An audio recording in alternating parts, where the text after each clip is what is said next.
of HBO documentary film, Sheila Nevins has a record-breaking 32 primetime Emmys under her belt. Yeah. She's spent a career telling other people's stories, but now she's finally telling her own in her New York Times best-selling book, You Don't Look Your Age and Other Fairy Tales. Please, welcome the fabulous Sheila Nevins. So, the book is a collection of stories about your life, and you wrote about plastic surgery and adultery, so many things. Why now? What made you decide to write? Because you are really the most private, one of the most private people I know. So why did you do this?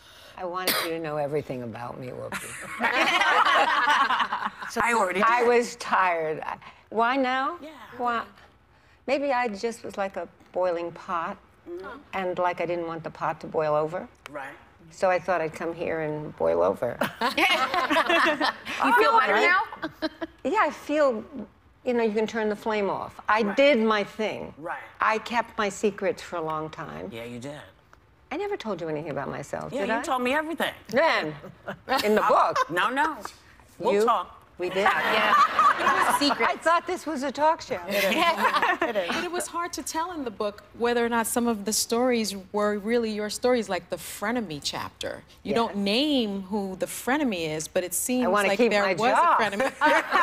Oh, okay. Yeah. I mean, everybody knows what a frenemy is. Yes. Right? Yes. But You you all know, have frenemies. people like to know who was it so they can was talk it? about it. Yeah, But, she, yeah, but reveal. this, She no, can this only is about reveal her. so much. That's right. Yeah. You know, that's right. But you ask people like Whoopi, Meryl Streep, Glenn Close, Lena Dunham, Rosie O'Donnell to read chapters for your audiobook. Right. Were you surprised that so many women could relate to your story, considering how many things you touched on? I tried to take what I felt about these people. I mean, I knew that Rosie had difficult children, and I thought she could read one about my son's Tourette's. It's okay to say this, right? Yeah. I know that we have anxieties and that we treat them, and I thought, I don't know, maybe I can ask Whoopi, ram this book down her face and ask her to read it. And that's what she did. And did you do it? Yes, Yes, she did. Yeah. Yes, she did. She's also my friend. I also love her, however difficult she may be. but the Tourette story that Rosie read was very important to me because I couldn't just give that story to anybody because you all know what Tourette's is, right? Yes. Okay, so you have a kid who has these tics, and you want someone to read that story for you in the audio version that is not distant from the story. So Rosie was perfect for the story. You have anxieties that maybe keep you from succeeding. And you know someone very successful who maybe you shared a little bit, I won't mention any names, but you know, you want that person to read your story with a certain kind of empathy. And you read it with empathy. Yeah. Yes. I understood it. Are you anxious now? Me? No. Because I'm here? Oh, yeah.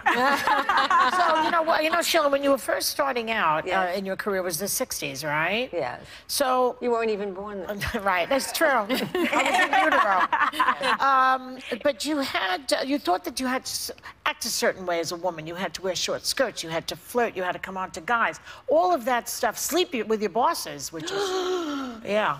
So then, and then... They're all dead now. They're all dead, yeah. So that's why this was the time to write the book. That sex must have been something. I didn't say they died during it. Oh, not during that. No, they died because they were always so much older than I was. Oh, I now see. it's hard to find people that are older than I am. So anyway, then you changed. You became a feminist, a staunch feminist, and you turned on all of that bad behavior. So what made you change? Gloria Steinem. Oh, Gloria, yeah.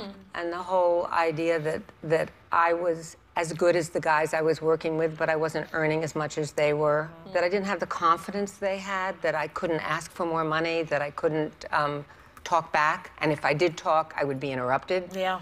I realized that it didn't matter that I was a woman, I was a worker, and that I was entitled to be equal to everybody else. And But it Gloria took a long told you. time. Gloria. Yeah, she did. Sheila, the book is hysterical, I have to tell you. I started reading it. The first chapter is about you getting a facelift. You're so open and you're hilarious. Can you tell? You look good. Let me say. Honey, I'm 100. You can't. You look amazing. Yeah, you do. but it's so relatable because you're open, you're vulnerable, you're funny, and you say that you got this facelift to kind of survive in a male-dominated industry at the time. Did it work? Did you think that was? She's still here. But do you Yeah. think that made a difference, actually? I don't know if it made a difference in the real world, but in my imaginary world of feeling that I was getting too old for media, I think it did make a difference. It made me more confident. It's ridiculous to do it. It's ridiculous to it's ridiculous to do something like that. And I am ridiculous in my fear of growing old. But I can tell you, just reading it, Yeah. women everywhere are going to be like, I get what she's feeling. Yeah. It's amazing. You know, it's wonderful, and she's a lot. She's fun. You have to come back, and we have to do this again. Now, you know the drill, right? You all know when I hold the book up, you know what that means. It means you're all getting a copy of the